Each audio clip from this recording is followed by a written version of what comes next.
বন্যা পরিস্থিতির সবশেষ খবর জানাতে এই মুহূর্তে ফেনীর দাগনভূঞা এলাকায় আছেন রিপোর্টার আতাউর কাউসার এবং কুমিল্লা সদর উপজেলার আমরাতলী এলাকায় আছেন ইশতিয়াক আহমেদ।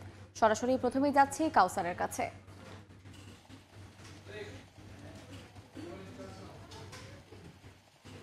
এই মুহূর্তে আছি ফেনী জয়লস্কর এলাকার জয়লস্কর উচ্চ বিদ্যালয়ের সামনে। আমার পেছনে যে উচ্চ বিদ্যালয়টি দেখছেন, এখানে একটি আশ্রয় কেন্দ্র খোলা হয়েছে এই জয়লস্কর উচ্চ বিদ্যালয়ে, এবং আমরা যতটুকু জানতে পেরেছি প্রায় 6 থেকে 700 বন্যার্ত দুর্গত মানুষ এখানে আশ্রয় নিয়েছেন, যারা গত 6-7 দিন ধরে পর্যায়ক্রমে এখানে এসছেন। অর্থাৎ গত 6-7 দিন ধরেই তারা বলছেন যে ধীরে ধীরে পানি বাড়ছিল, এবং দুর্গম এলাকায় যারা মনে করছিলেন যে তারা হয়তো আর যে পরিমাণ পানি বাড়ছে তারা শেষ মুহূর্ত পর্যন্ত টিকতে পারবেন না, তারাই জানমালের নিরাপত্তা রক্ষায় তাদের হাতে যা কিছু নিয়ে আসা সম্ভব তা নিয়ে এসে এখানে এই আশ্রয় কেন্দ্রে উঠেছেন। এবং এর পাশে একটি বিজিবি ক্যাম্প রয়েছে।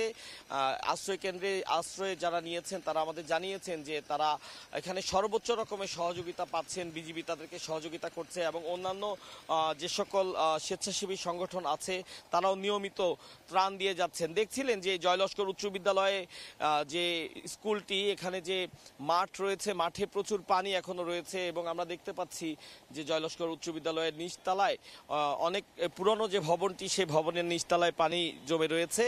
অর্থাৎ এখানে প্রচুর পানি উঠেছিল। তারা বলছেন যে গত রাতের পর থেকে আস্তে আস্তে এই অংশে পানি কিছুটা কমছে, যদিও যত দক্ষিণ দিকে যাওয়া হবে ততই আসলে পানির পরিমাণটা অনেক বেশি। অনেকে বলছেন যে দক্ষিণ দিকে কোথাও কোথাও এখনো এক গলা পরিমাণ পানি রয়েছে এবং ঘর বাড়ি সবকিছুই ডুবে গিয়েছে। অনেকে বলছেন তাদের গবাদি পশু ছিল, সেগুলোকে তারা কোনোভাবে আনতে পারেনি, হয়তো প্রচুর গবাদি পশু মারাও পড়েছে। তো এভাবেই বলছেন যে এই বন্যা আসলে গত 4-5 দিনে প্রচুর মানুষকে নিঃস্ব করে দিয়েছে। তারা বলছেন যে এখান থেকে যাওয়ার পরে হয়তো তাদের স্বাভাবিক জীবনযাপন করার যে ক্ষমতা, সেই ক্ষমতাটুকু ফিরে পেতে তাদের অনেক সময় লাগবে, এবং সেক্ষেত্রে তারা যে সরকার রয়েছে সরকারের সহযোগিতা চেয়েছেন, এবং বলছেন যে অনেকে এখনো পর্যন্ত আছেন অনেক দুর্গম জায়গা রয়েছে এখান থেকে প্রায় 7-8-10 কিলোমিটার দূরে, যেখানে এখনো প্রচুর মানুষ রয়েছেন। তাদেরকে আসলে আনার কোনো উপায়ও তারা পাননি, এবং তাদেরকে হয়তো অনেক ক্ষেত্রে ত্রাণও তাদের কাছে পৌঁছানো যায়নি। তো যে বিষয়টি সকাল থেকেই বলছিলাম যে নৌকা খুব প্রয়োজন এই বন্যা দুর্গত মানুষদের আশ্রয় কেন্দ্রে আনার জন্য এবং তাদের কাছে পর্যাপ্ত পরিমাণ ত্রাণ পৌঁছানোর জন্য। তারা বলছেন যে নৌকা ব্যবস্থা করে হলেও তাদের যারা দুর্গম জায়গায় এখনো পর্যন্ত দুর্গত অবস্থায় রয়েছে তাদেরকে যাতে আশ্রয় কেন্দ্রে আনার জন্য নৌকা পাঠানো হয়, সে ব্যবস্থা স্বেচ্ছাসেবী সংগঠন এবং প্রশাসনের কাছে তারা করার জন্য আহ্বান জানিয়েছেন। তো এই বন্যার পরিস্থিতি নিয়ে আমি সকাল থেকে লাইভ করছিলাম, ফেনীতে আছি আমি বর্তমানে, এর আগে নোয়াখালী ছিলাম। আমার আরেক সহকর্মী আছেন কুমিল্লা, ইশতিয়াক আহমেদ। কুমিল্লার বন্যার যে পরিস্থিতি সেটি জানাতে আমরা চলে যেতে চাই তার কাছে। এই ছিল আমার কাছে সর্বশেষ তথ্য, যেটি জয়লস্কর উচ্চ বিদ্যালয়ের সামনে আশ্রয় কেন্দ্র থেকে আমার কাছে পাওয়া তথ্য। এই ছিল সর্বশেষ।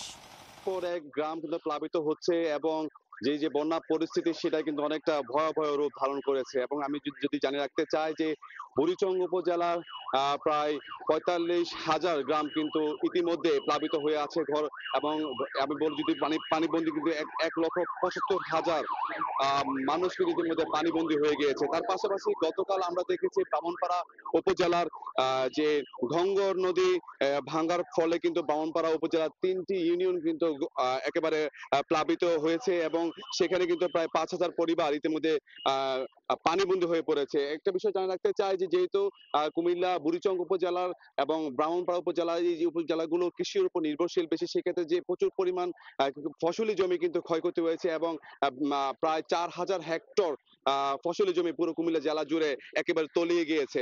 এবং আমরা কথা বলেছিলাম বিশেষ করে যিনি পানি উন্নয়ন বোর্ডের কর্মকর্তা, তিনি আমাদেরকে কিছুক্ষণ আগে জানিয়েছেন যে কুমিল্লা 17টি উপজেলার মধ্যে 14টি উপজেলায় কিন্তু প্লাবিত হয়েছে। তবে গোমতী নদীর যে পানি, সেই পানি কিন্তু এখনো বিপদ সীমা থেকে 100 সেন্টিমিটার উপরে প্রবাহিত হচ্ছে। অর্থাৎ কিছু কিছু জায়গায় কিন্তু এখনো বাঁধ কিন্তু নরম হয়ে আসছে এবং পানি চুকিয়ে বের হচ্ছে। অর্থাৎ এখনো কিন্তু ঝুঁকি রয়েছে বলে তিনি আমাদেরকে জানিয়েছেন, এবং কোনোভাবে কিন্তু গোমতীর পানি খুব একটা কমছে না বলে আমাদেরকে জানিয়েছেন। বৃষ্টি হলে তার ঝুঁকি আরো বেড়ে যাবে বলে আমরা জানতে পেরেছি। এবং একটা বিষয় জানিয়ে রাখতে চাই যে যারা হচ্ছে বিশেষ করে স্বেচ্ছাসেবক সংগঠন যারা ত্রাণ নিয়ে এখানে আসছেন, বিভিন্ন স্কুল কলেজ এবং বিশ্ববিদ্যালয়ে যারা শিক্ষার্থী, তারা ত্রাণ নিয়ে কিন্তু পানিবন্দী যারা রয়েছেন তাদেরকে সরবরাহ করার জন্য যাচ্ছেন। এবং হচ্ছে বিশেষ করে আমরা দেখেছি যে যে আশ্রয়ণ কেন্দ্রগুলো রয়েছে সেখানে কিন্তু যারা পানিবন্দী রয়েছে তাদেরকে কিন্তু খাবার সরবরাহ করছেন, শুকনো খাবার, পানি, বিশুদ্ধ স্যালাইন সবকিছু কিন্তু তারা সরবরাহ করছেন। তার পাশাপাশি যারা বিভিন্ন জায়গায় পানিবন্দী রয়েছে তাদেরকে রেস্কিউ করার জন্য উদ্ধার কাজ করছে স্বেচ্ছাসেবক সংগঠনগুলো এবং ফায়ার সার্ভিস, আর্মি, সেনাবাহিনী সহ। তো এই ছিল আমার কাছে সর্বশেষ খবর কুমিল্লা থেকে। কুমিল্লা এবং ফেনী থেকে বন্যা পরিস্থিতির সবশেষ খবর জানাচ্ছিলেন সহকর্মীবৃন্দ।